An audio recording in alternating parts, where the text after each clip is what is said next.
we have arrived for the next week's worth of Challenge Series action and congested throats, apparently. That came about the second I started talking. Seems about right. But, Week 130, yes, math is difficult.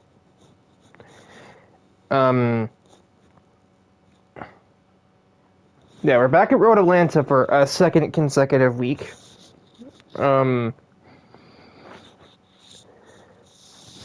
Effectively, it was just that there were a couple of teams that already left, had just left their stuff here. Also, this is like Demon Sports' like home base, so it has a little bit of influence, or rather, the team does.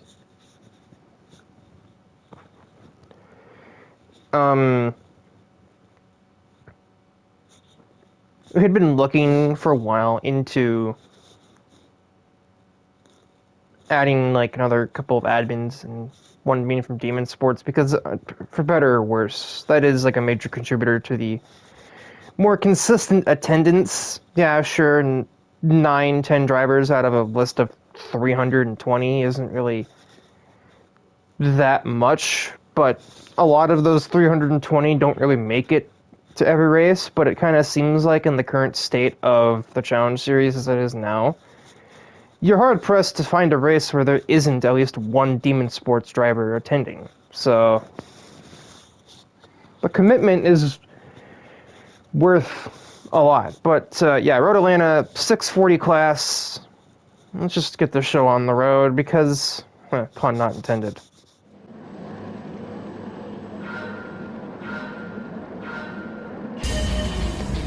And we are away from Road Atlanta, and four-wheel drive advantage immediately takes the lead. There are a lot of new drivers in this race. I'm going to just tell you that right out the gate. The race leader is one such driver, one Jerry Tenwell, former street racer who literally got bored of street racing and was just like, you know what if I just took this more seriously? Well, first like mile of his career seems to be going pretty well. Also, 61,000 miles on that car. Holy shit! And then right behind him are two of the four members of one of the newer teams, along with a member of the other newer team, but we'll get to that when we get to that. I may have to pause here just to go over all of the new drivers and vehicles. So we're currently looking at Mimi, or Mikado, Minase. Then behind her is Moon, Minase. Down in 8th, because this isn't confusing, somehow the leaderboard staff didn't catch on to the fact that this is the only one that's meant to be a C, and this is meant to be something else. She goes by Crescent, because of Crescent Moon. But then this is Cord, which I think is also a nickname, but she doesn't seem to like her actual name. And then back here is Melody. Although the team has no logo at the moment, it is just called Minase Family Motors. And as I understand, they're actually an affiliate to Art of Speed, as they all got into the series because they're kind of friends with that group. The whole family is. Something to do with an MMO or something. But the other, much bigger deal coming into this race is another brand new team with an actual logo, as can be seen on the back of this truck here. Ford Pro. Not the most imaginative name, but then again, the Ford Motor Company themselves made it up, or came up with it, so I guess I couldn't really refute it. Mostly encompassing two families that are kind of... The Woodbrook family is kind of like Scuderia Fedonzi, but for Ford. Scuderia Fordonzi, if you will. And we're going to be seeing that name, as well as the last name Peterson, pop up quite a bit this week. There is no Peterson in this race, but believe me, we will be seeing them later. This is Jean Woodbrook, and she is a monster truck driver So she's entering in basically a kit truck version of her real-life monster truck, the Thunderbird. No, it is not a ripoff of Blue Thunder. Although the similarities are very much palpable, she is tired of hearing that comparison. Winter Rose and Rebecca Johnson with matching WeatherTech-themed Radical SR3s. The leading car that has appeared in a previous race is Mark Wilde in 7th.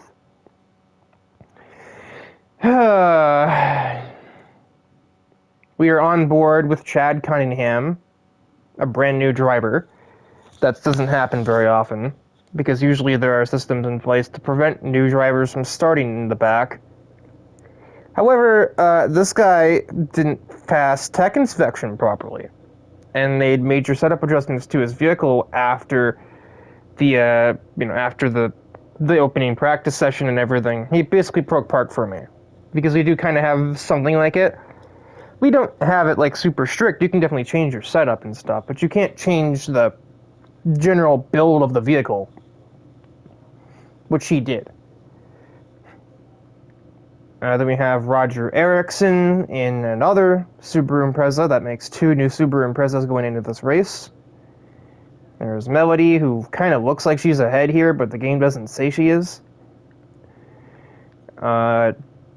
M/Dos.0 has a new Ford Roadster, and apparently she's not a big fan of this new driver either. One Dick Trivial, that is in fact his name, and he has damage already on the front of his Superbird. There's Eleanor Woodbrook in a Ford Sierra, Inferno Rose with a Toyota SFR race concept. I don't know. I don't know how she got her hands on a concept race car, but I just don't question what that woman can do. It's just easier that way. And that is all of the new drivers for this race. Cunningham uses his four-wheel drive to get a good spot going into turn 1. However, that's about the only good thing he gets, because that suspension, as he has it set up, is just not suitable for this. And he is currently turning his truck into a pinball, smacking Erickson off the road, running into the door of Dick Trivial, which I guess would explain how he has damage on his Plymouth. Not even attempting to make it through the S's. Sliding and tagging the back of Fanny Golden, giving the DeLorean some damage, as if that woman hasn't had enough nonsense this month, basically.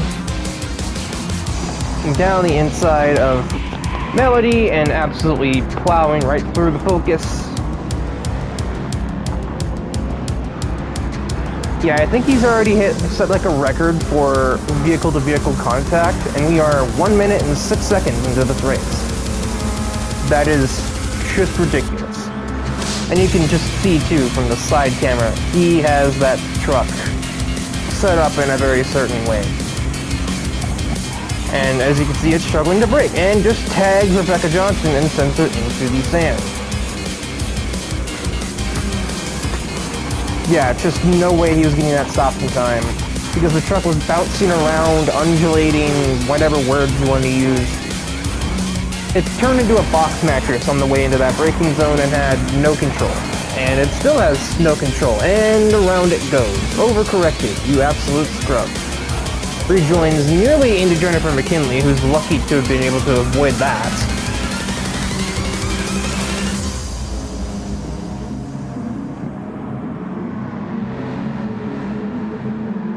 Truck somehow still bottoming out on the run through turn 1. Don't know how that happens. I mean, I guess I do, because the back is not at all off the ground. It nearly runs me off the road there.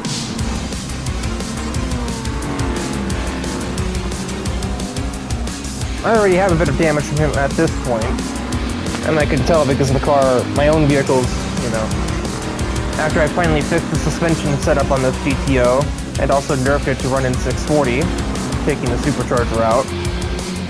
But I think I had to I had to unnerf the power restrictor, and I think I took the racing filter out, if I remember right.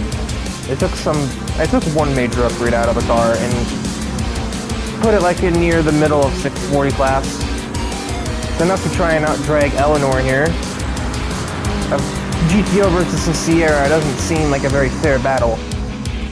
So how about we had a Toyota Tundra to even the odds, who still doesn't know how to brake and just absolutely fucking smacks me in the ass.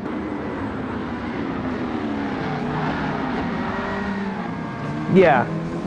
I don't really have words. Just exasperated sighs. Where? Stop! There we go.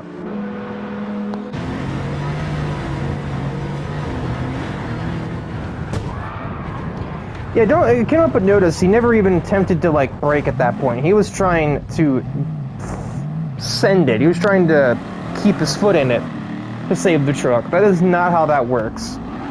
And I'm the one who pays more dearly for it, because he doesn't seem to care that literally every part of his vehicle, bar the front right suspension, and left rear suspension, I guess, and engine, is completely shattered. I read an OAR song about that truck. Meanwhile, on the top, like, 10, 11, we have a relatively normal race going on.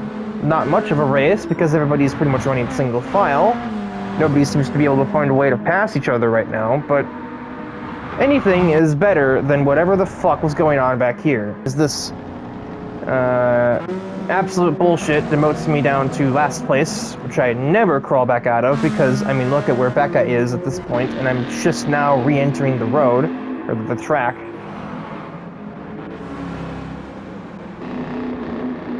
I about just turned it back in and parked it again in the lap. I could have just stayed in the pit road, honestly. Would have meant I would have been, patiently waiting in my office for when this fuckwit came by. Because, spoiler alert, you ain't seeing this truck ever again. And considering the look of the thing, I mean, the fact that he has a different hood and side mirrors colors indicates to me that those are, I think that this, the hood probably came off of a different Toyota Tundra, as did the side mirrors. I believe that's the factory color for the Tundra, but I'm not positive. I don't own a Tundra. Well, we have some attempt at passing. Hanamaru just put a crossover on a touring car that recently got a major upgrade from a Lyris to run in 640. I think that's actually where it was originally, then she moved it down to 600, and then moved it back up to 640, which is an interesting case. A lot of cars near each other, Trenwell's advantage is non-existent. But, although Gene has overtaken Mikado for third, and is looking to do the same on Moon, but the Civic does a little bit of defense. I do like the unique color choice on the Civic, by the way. Sticks out a little. It's like a really, really light purple. I imagine it's probably supposed to look something like Moon, given her name is literally Moon. Also, whoever named the kids in that family, I would like to slap you. Mikado is fine, because they're Japanese, as you can see, but the other three, I just don't understand. Moon, Melody, and Cord? I mean, Melody is common in English, as Jerry Tinwell is going to head out of the last set of turns. The Subaru driver from Washington will win on his debut here at Road Atlanta. The entire top four locked up by debuting drivers, with the 2-4 to the credit of Minase Racing Racing Motors. Fuck. Minami, no, not Minami, that's Kotori. Minase Family Motors, there we go. Fuck. 247 18. Not really her fault that she ended up back here. That's the fault of one Chad Cunningham, who is backwards. I don't have any words. We are here for the second race of the week. Takes us to Grand Valley Highway. It feels like it's been a bit since we've actually been here.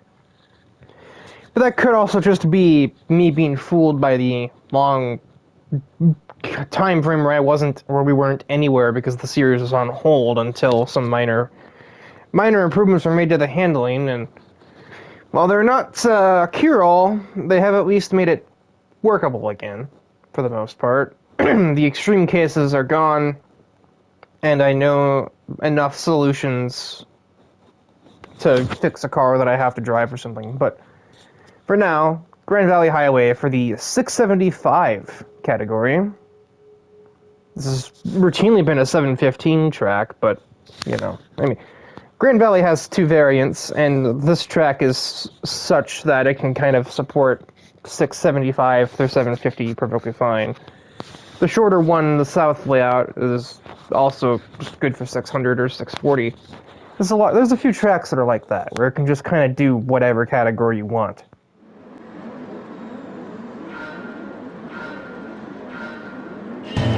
And we have more debuting drivers in this race, naturally, as another four-wheel drive advantage moment. Thrasher goes from 5th to 1st in a single straightaway and leads us down to turn 1.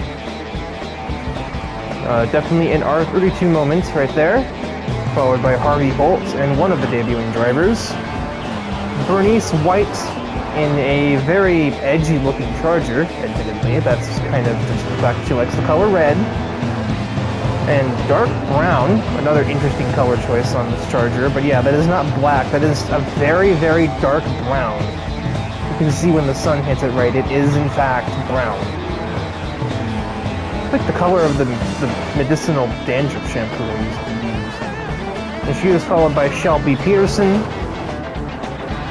No, she wasn't named after the car company. But she just gravitates to Shelby's because she's the type that's like, ooh, they named the car after me. No. Logan Cool with a new design on his Rally Chicken, now that it's more of a road chicken, since the Dirt Division is indefinitely suspended. A much more cleaned up livery with a official Mountain Dew sponsorship, well, just PepsiCo in general, as I understand, which explains the Pepsi car that Inferno was driving at Road Atlanta.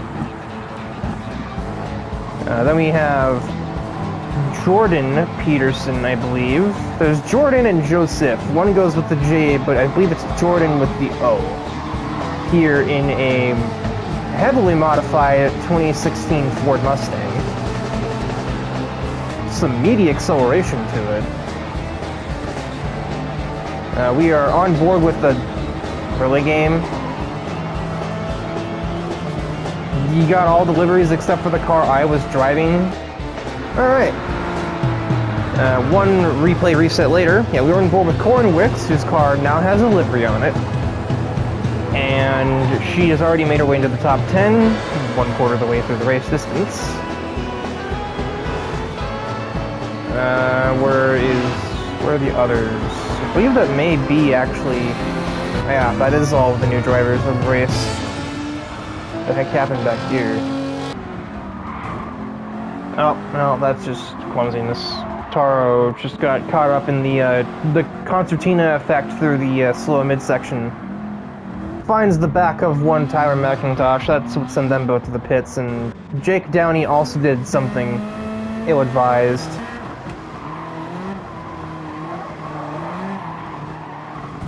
Oh,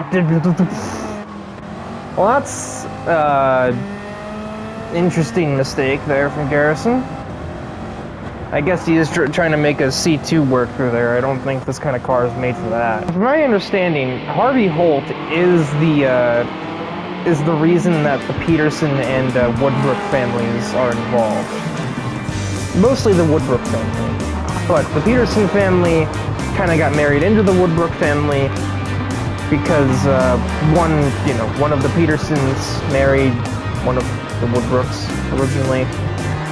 I have to double check my notes because I'm very bad with family trees to really be able to tell you which one is which, but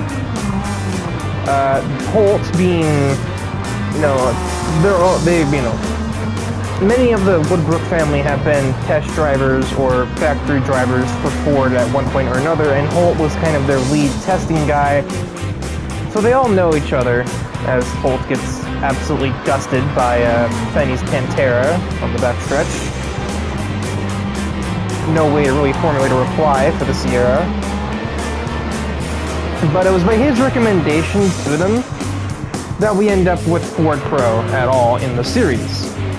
Thrasher leading from Bernice, same color scheme, it seems. It's also been mentioned Bernice has already found her way onto Drop Rate Racing. And she might find her way into the race lead here. That Charger's got a hefty bit of power, certainly more than an R32 can offer. Down the inside goes the Charger, and a bit of elbows out racing.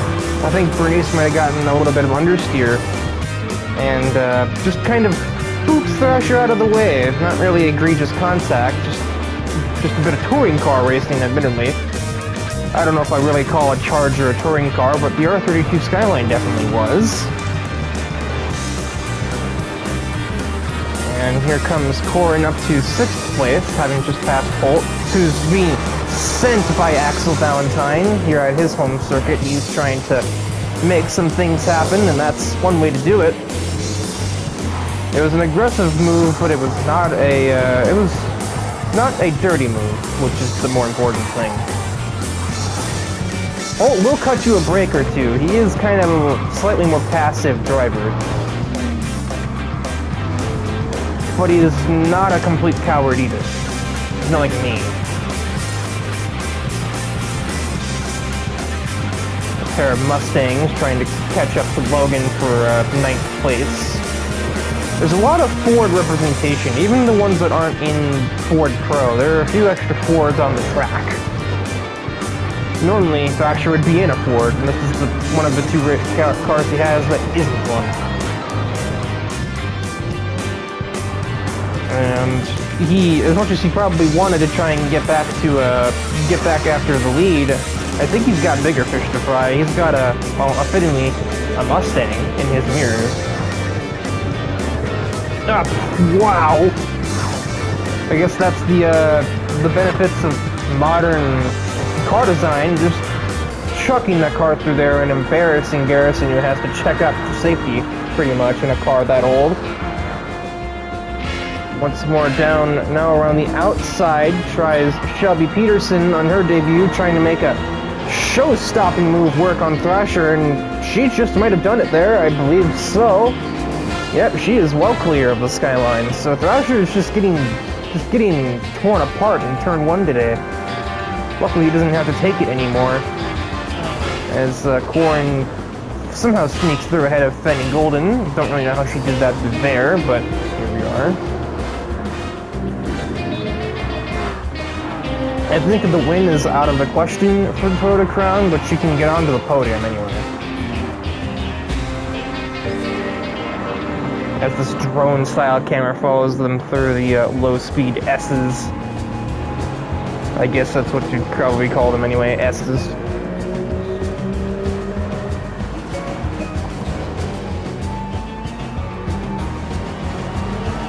White is by no means out of here, but she seems to have things pretty much under control for the most part. Her and Shelby's cars seem to be under similar archetypes, however, in saying that, the GT350 got a really good run out of that turn. And she does take a shot.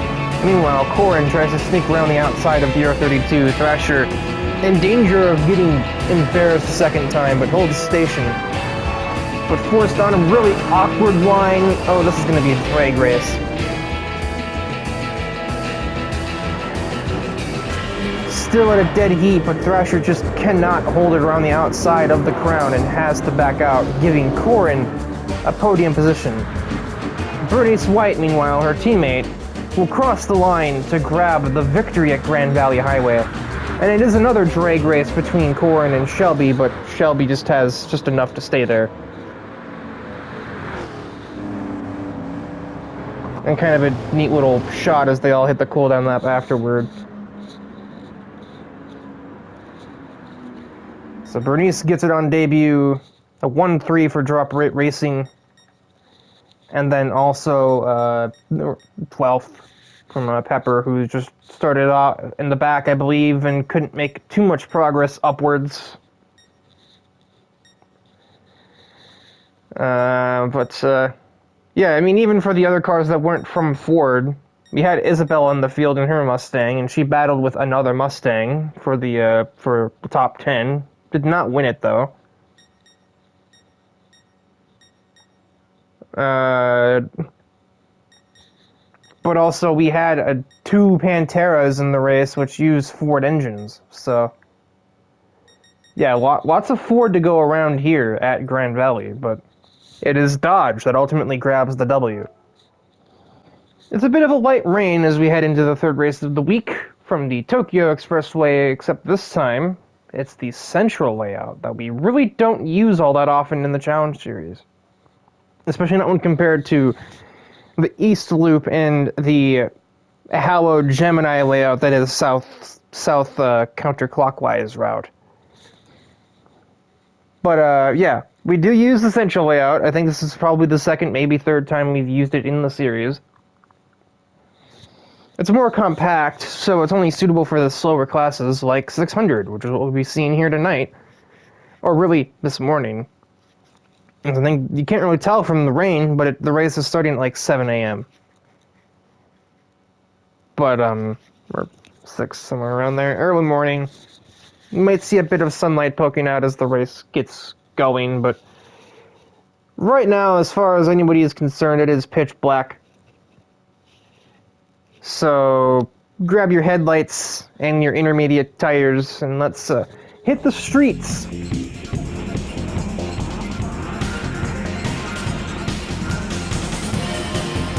And we are green from Tokyo Central. And yeah, the track dries up little by little as the race goes on and all the water gets dispersed, but right now it is quite soaked, and fucking Katamatsu, in his first race with his new Toyota Hiace minivan, or like service van, or whatever terminology you may use, is the one who gets the whole shot and grabs the lead off the grid. Haneo not brave enough into turn 1 to hold on, trying to formulate a response against the van, her Clio having just enough top speed to make it a contest, heading towards this long right-hander, but it's instead my dad who inserts Trans Am into the situation, preventing any response from the Renault Clio driver. Further back a little ways, I don't really envy Barbara right now, driving a convertible, not a Corvette. I mean, yes, a Corvette, but specifically a convertible Corvette in rainy conditions. The rain itself actually isn't really coming down that hard. It's really just the fact that the water is remaining on the track, and because it's early in the morning, I don't think Barbara was prepared for that. That is damaging both of those cars. These are like two fast cars, too. These older cars are really quick here, so that's a pretty major moment in the race. But somewhere else in the field is our POV driver, Nico Yazawa, in her GR86. Trying to find a way to get around the truck that is Thrasher. Not able to out-corner it somehow, some way, at least not at that turn 1, but around the outside, into the wall. There was not much space there, admittedly. I mean, there was space, just not a whole lot. There's room for a GR86 there, but Nico was just not turning well enough to use it. Smacks the wall, doesn't damage her car though, which is the crucial part, and basically manages to pinball her way into 4th place. And she's now chasing down my dad and her own teammate, Haneo, along with Katamatsu, in a van, which is pulling away at the front of the field. I don't know how that's happening, but this is definitely the race out of all the Challenge Series races. This is certainly one of them so far. The rain has entirely stopped now. It is just surface moisture, more or less. But that's obviously still enough to make grip a little difficult to find. Especially since there are a lot of different lines you can take through some of these turns, as Nico is showing off, trying to find a way around her own teammate. That's one way to do it. Didn't slow her teammate that much either. Man, we had, what is that? 6 cars get damaged on lap 1? This isn't even the East layout. That's the one that's known for basically being a source of destruction. Nico just snuck into second ahead of my dad. I believe that was out of the last turn, but the replay cameras did not catch it. Oh look, somebody actually found the way to pass the van. Shouldn't be this hard. But, yeah, with that, not even halfway into the race, Nico Yazawa is your new leader in the 86. And as we skip to the penultimate lap, Falcon Unicycle, shut up, Logan Cool in the background. She's just running away with it. I mean, she's certainly seen these streets plenty, so I'm not necessarily surprised, even if this isn't normally the car that she takes around here. She much prefers a Supra.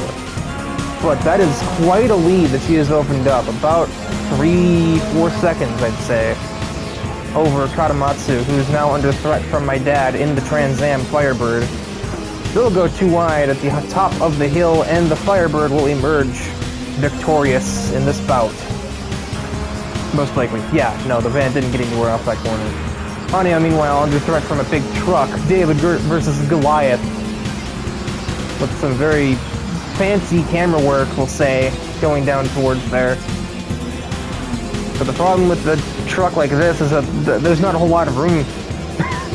The truck is a wide track and everything, so it takes up a lot of the road, so Thrasher may struggle to find a way by cleanly. Also, yeah, you can see it is now the early morning for sure. The rain clouds have cleared up almost completely, and soon the track will completely dry off, but it will not do that before we're done here, so the intermediate tires are still just generally the better idea.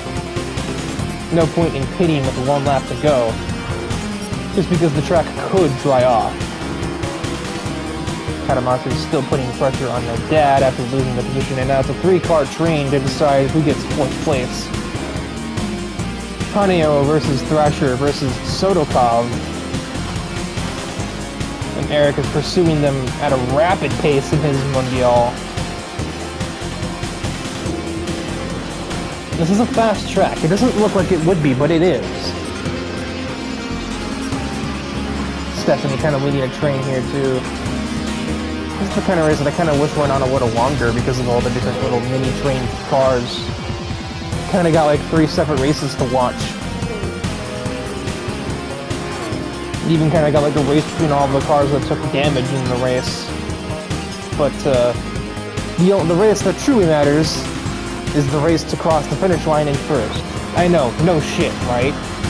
But by quite a margin, it looks like Nico Yazawa is going to win that race.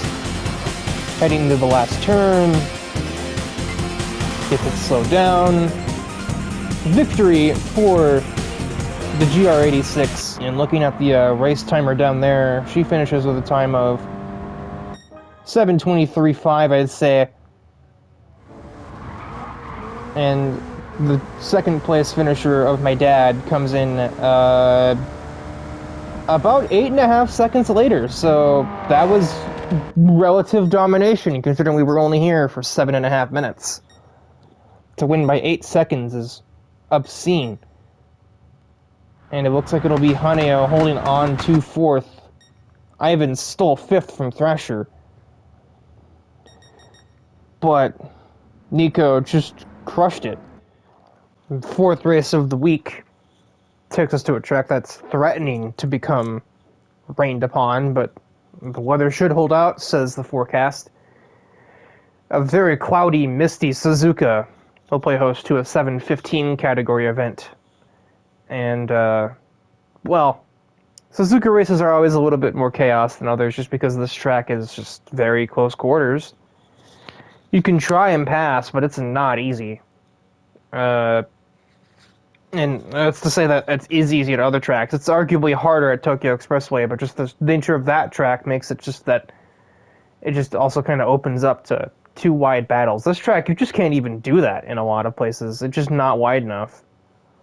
As we're literally seeing an establishing shot of a part of the track that actually narrows. So, yeah, Suzuka does not give much room. And a lot of the corners are just kind of, they're more like a test of the car than a test of the driver. I mean, it's certainly both, but I think a good car is more important at Suzuka than it is at most other tracks. That's just my experience. And maybe that's my excuse.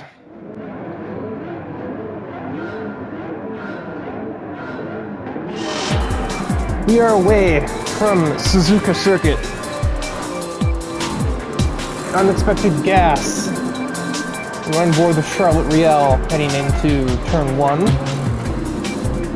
And oh boy, finding room somehow, some way to make up a lot of places in the first 2 corners, especially considering what they are.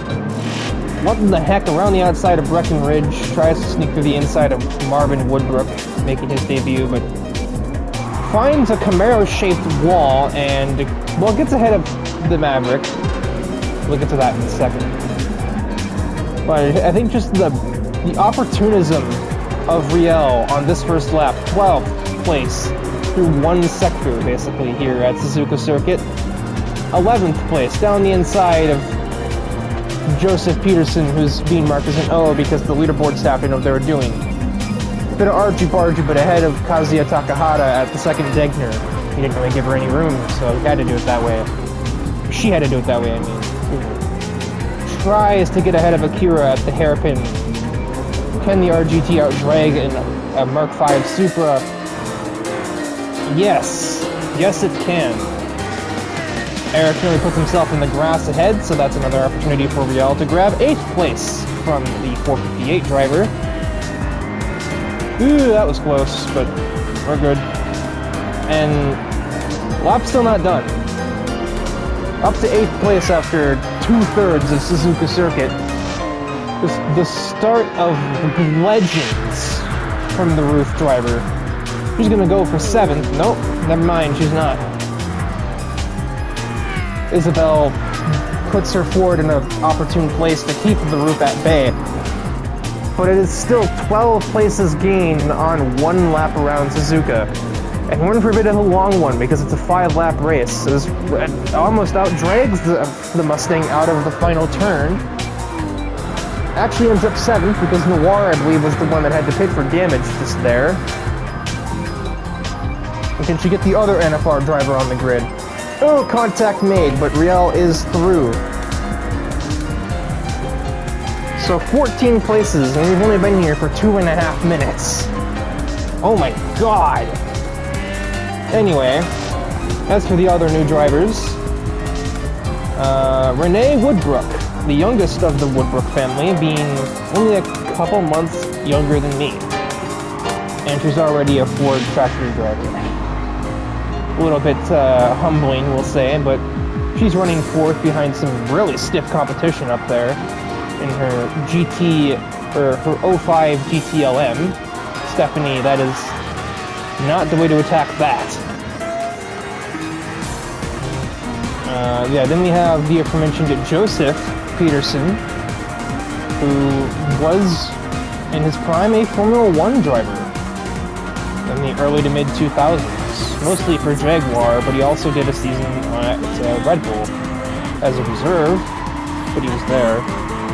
He wasn't super great at it. His best result was a single point. I don't remember what track they said it was at. I want to believe it was Melbourne. But a point in a Jaguar in the old points format where only 6th place got a point. Nothing to sneeze at. That's more than most other people here could say, to be fair. Eric's going for a move at 130R, excuse me, 180. And oh boy, that's a bit of sand on your shoes there, Charlotte, but she's not deterred. Not the best line I've seen through Castillo Triangle, but it looks like the roof will get ahead of the screaming V10 into the top 5. Nico, off the heels of winning at Tokyo the day before, remaining in Japan, but this competition is much stiffer here, as she has already seen. I thought a guy who made it to F1 some 20 years ago would be much stiffer competition than this, but he can't even keep up with a suit model. And then we have Marvin Woodbrook, who his thing was rally, but considering he doesn't really like the Ford Puma too much, and also he's like close to 50, he has more of a refined taste for just the older, more niche Fords, such as Thunderbirds, Mavericks, Fairlanes, and so on. And that is all the debuting drivers. That's how I got into this point. I got brake tested by my own team owner. If it were anybody else, I would have been blaring the horn, but instead I just kind of sighed discontentedly to myself as I get forced off the road by Hikari for 17. Meanwhile, back to present time, and Charlotte is looking for a pass on the new girl, Renee. Almost sneaks down her inside, but that Ford is set up for Group 3, believe it or not, so it can brake quite late. Normally that means its weakness would be it's vulnerable on the straights, but that doesn't seem to be the case for this thing too much. That problem is obviously less severe here than it would be in the 750 category, but the roof is still able to take advantage and try through 130R. Holy hell, how did you get away with that? Renee must have cut you a break, because there's no way that she couldn't have taken you around the outside there in that Group 3 car. That's a line. That is definitely a way to take Casio Triangle. You hear just Nico's car just screeching bloody murder in the background. Why do people nut for this thing again? This just sounds like a screaming kid. Just as a car. So you're trying to watch the battle for fourth and the car in sixth and half a mile back is just screaming at me like I took away its pacifier. Admittedly, that's kind of what the driver of it does too. Did I say that out loud?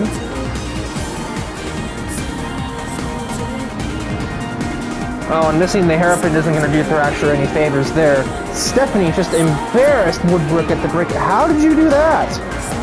Clearly, I was watching the wrong car. Wow. Just caught her asleep at the wheel, I guess. And Stephanie's just like, alright, I'll take that, thank you.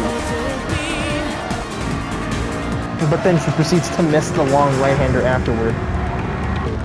Charlotte and Thrasher both have different ways of taking it there as well, and oh, that was very close. A battle of wits through Spoon Curve. The roof will win on exit, but that Mustang has serious horsepower, even in its nerfed state, and he will just climb right back into second with no resistance. And instead, now the roof is left vulnerable to the other Porsche-ish car. I mean, it's definitely a Porsche, but it's not a 911. Well, this is a 911, but it's not a Porsche. This is not confusing, I swear. Up, Thrasher with another missed turn. That's another opportunity for the RGT 4.2. But again, the momentum is just erased as that thing's 890 horsepower just scorches off into the distance. And all the while, Tyler is just having the time of his life up here in the lead. Tyler is just not really the person I think of when I think Suzuka, if I'm honest. Then again, that's normally me, and look how I am doing. As spectacular as fucking ever. But, I think he started on the pole, and he just has maintained it. And as Thrasher and Charlotte continue to fight, that only benefits him in the long run, because that gives him time to escape. Charlotte finally outwits the Mustang heading through the S's. And has to probably use even a tiny bit of force as much as a Porsche can really use on a Mustang. And the second she is free from Thrasher's influence, she's immediately to the back of the 8th Gen Stingray. And already looking for a move. That is a tight squeeze. Crossover maneuver? Nope. McIntosh keeps his car parked on the inside. Stephanie with another bold move into the hairpin. Probably the same way that she got Renee. She's gonna get the lead. What the heck? What did I miss there? Oh, Thrasher just missed the corner again, and Stephanie said thank you very much. Oh, Tyler slid wide, and he lost all his momentum trying to put too much steering into the car. And Charlotte, with the lighter car, was just like, alright, cool. And now only has to hang on to the lead for a few more corners. Tyler with a sudden move, tags the roof, I believe. But nothing severe. Oh my god, shut up! We're trying to watch a race here. Through 130R. That's a lot of cornering speed for a road-going machine. 127 apex speed. Stephanie down the inside of Tyler. She can't get the win, but she's going to get everything she can, but I don't think Tyler will have it. That'll give Charlotte the ticket to victory as he can't respond. Tyler hangs on to second, Stephanie third, Thrasher fourth. Again, Thrasher just being in good positions and just getting run over on the last couple of laps and losing all of them that he held on to. Happened at Grand Valley, and it happens here. This were a normal 4-lap race, he would have been second. Instead, he ends up with fourth. This probably could have been 4 laps, considering each lap is 2 minutes 4 around here. Or 2:02 in Charlotte's case. I guess that must have been like the 1 lap she didn't have to pass anybody and was able to go full tilt, and it definitely shows.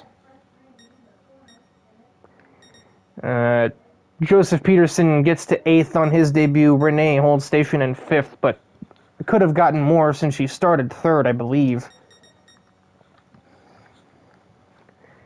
And Marvin was just lost in the back of the field, basically. So there wasn't a whole lot that he could really hope to do from here. Well, this will be interesting.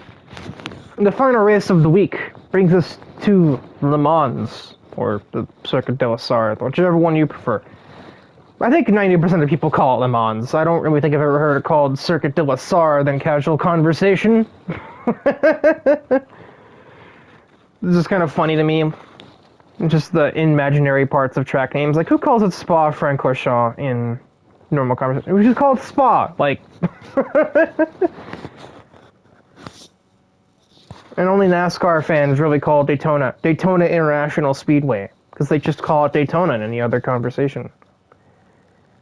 Same with Indianapolis Motor Speedway, we just call it Indianapolis. It just shorthand. It's almost like not really nicknames, because it's just their normal name. That would be something like Indy, or, well, just, I guess Le Mans, I think, is kind of a nickname. But anyway,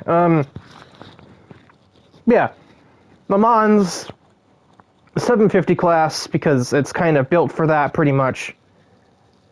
But there's going to be a bit of a twist in the race. We'll just say that much.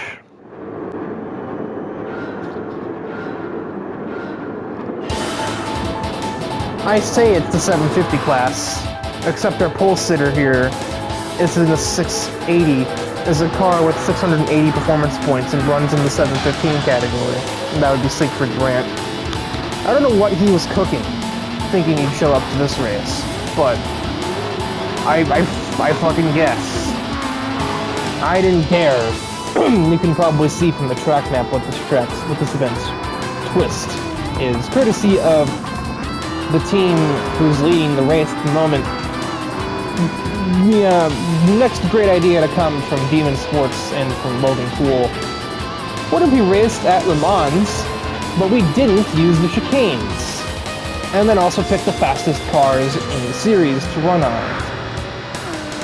Well, you end up with something like Lily Rose in her C6 Corvette with a Bugatti Chiron engine swapped into it, doing well over 230. And we have Kotori in her replacement for the MC20, a Ferrari F12, getting eaten alive.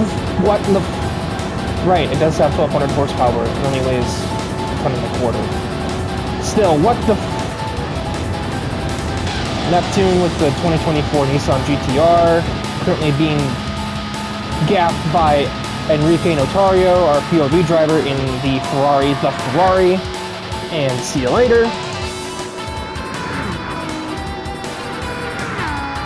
Yeah, also because this is Demon Sports' idea, they brought all kinds of new vehicles to it. Winter Rose has one Gallardo, Pia with a Supra, oh, Rebecca Briggs with a ZL1 Camaro, that's just a coincidence. Inferno's also here, Fenny's getting edged out pretty much. Yep, and then Storm, father and daughter with matching Mountain Dew Lamborghinis, just advertising different flavors of Mountain Dew on them. Almost every single member of Demon Sports is accounted for in this event, and I actually believe every single one is except for Katie. Oh, sweet Jesus. How did that... Lucky. Just lucky.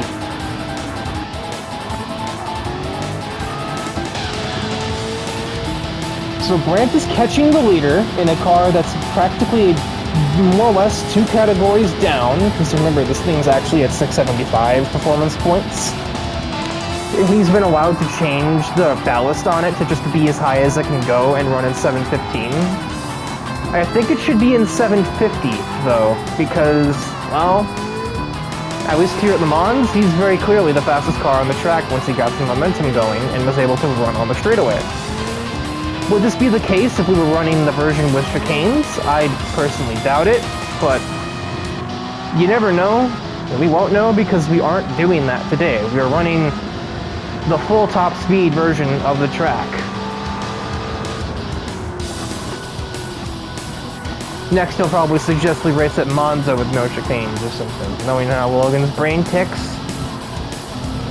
I'm not even sure if that's an option. I'm fairly certain it is. And if it is, I'm sure we'll be doing it in due time. And Enrique is getting kind of squeezed a little bit by Kotori. That was very close.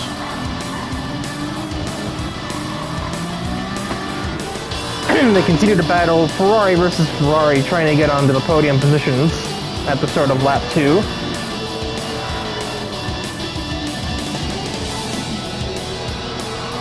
Oh, that's contact. That's rather clumsy from Kotori. And we see what Notario saw through this little chicane here. Yeah, Kotori just comes across him. Honestly, that beep is deserved. That was kind of clumsy from her. Notario gives a little bit of a smack in return. I hate to be that guy, but I think Kotori did maybe a little bit earn that. She did just completely chop him like he didn't exist. But now, Slipstream engaged, because that LaFerrari's hybrid power is depleted. But the F12 Berlinetta needs no such battery to achieve top speed. Not that said top speed is really any contest for the two at the front, but she is able to get ahead of the other Ferrari with relative ease. But that Slipstream is very strong, as we are now seeing up to immediate 230 plus for the Ferrari 236, as he pulls aside and regains third. We're just leapfrogging now, and yet neither one... 267, yep, okay.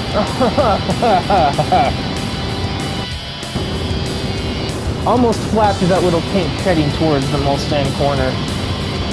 260 almost at the braking point, and that is a long braking distance for that car, but not so long that Lily can do anything about it. 3-car battle for third. Yo's kind of snuck her way in as well, but Kotori braver on the brakes, barely getting it stopped, losing control on the exit, but she held on to third, which is, I guess, the crucial part.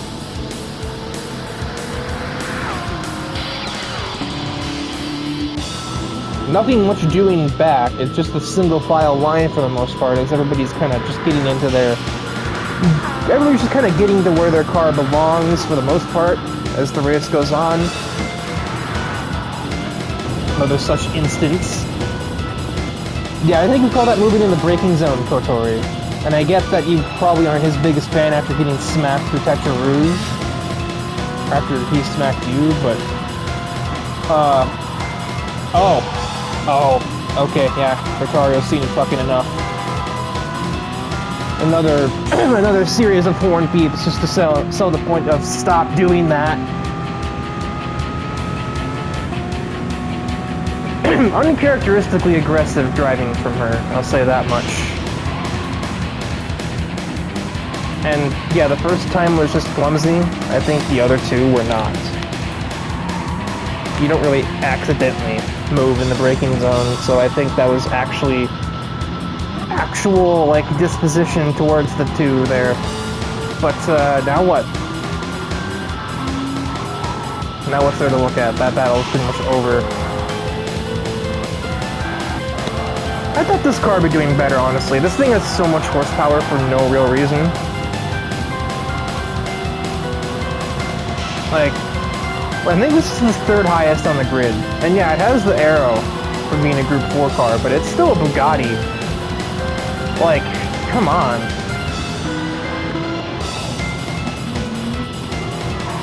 That was That was an overtake I've ever seen from Logan there. That's a new one.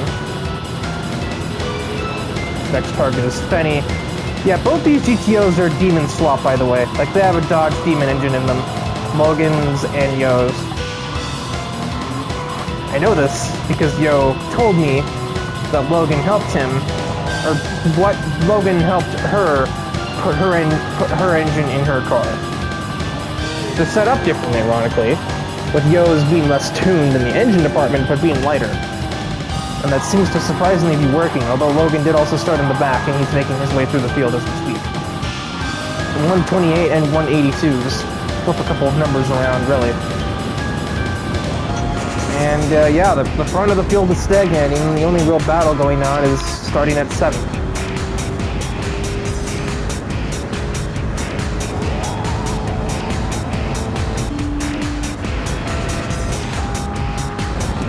The Supra is also engine swapped. I don't remember with what.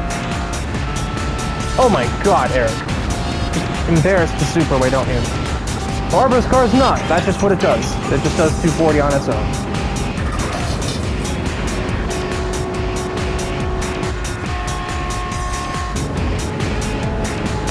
Yeah, there's no reason. Why is this doing so poorly? That's a plenty high top speed, and it should have aero, right? Like, it should be able to corner. Yeah, it's a boat, but it should be stable, it should be fast. It's embarrassing cars down the straightaway doing 233 outside of a slipstream. Oh, what a clusterfuck is this. Riho broke early and just made an accordion effect. Barbara got into Logan, Logan got into Winter, and Winter, as a result, got into Futaba's Delta. Also, absolutely just blocked her teammate there. We'll just ignore that, I guess. Through goes the GTO.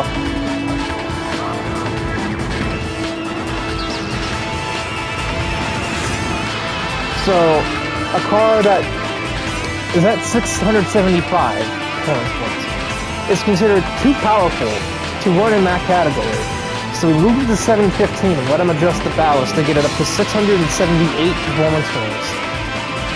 Runs 715, but enters a 750 class race. And he is a section of corners away from winning the race. Some 72 performance points down from every other car in the grid. He has a comfortable lead on us. That is like a 3 or 4, like 5, I don't know, a lot seconds of lead. Colin the Truck, Siegfried Brandt, just goes through the 4 chicanes and wins from the unchicaned Circuit de la Sarre. Lily second on the debut of her shoe-run powered Corvette. Notario, after getting a bit physical with the birdie girl back there, brings it home in 3rd place. I now understand. It seems Inferno still has not understood how to do that suspension right, and overcompensate, trying to get the car to do something it can't do, and off the track goes the Veyron, down to 19th. That explains why it's not doing anything. It's probably happening a bunch more times that we haven't seen on the replay cameras. But, yeah, just Siegfried Brandt. I don't know. I need an aspirin. This is giving me a headache. I don't understand.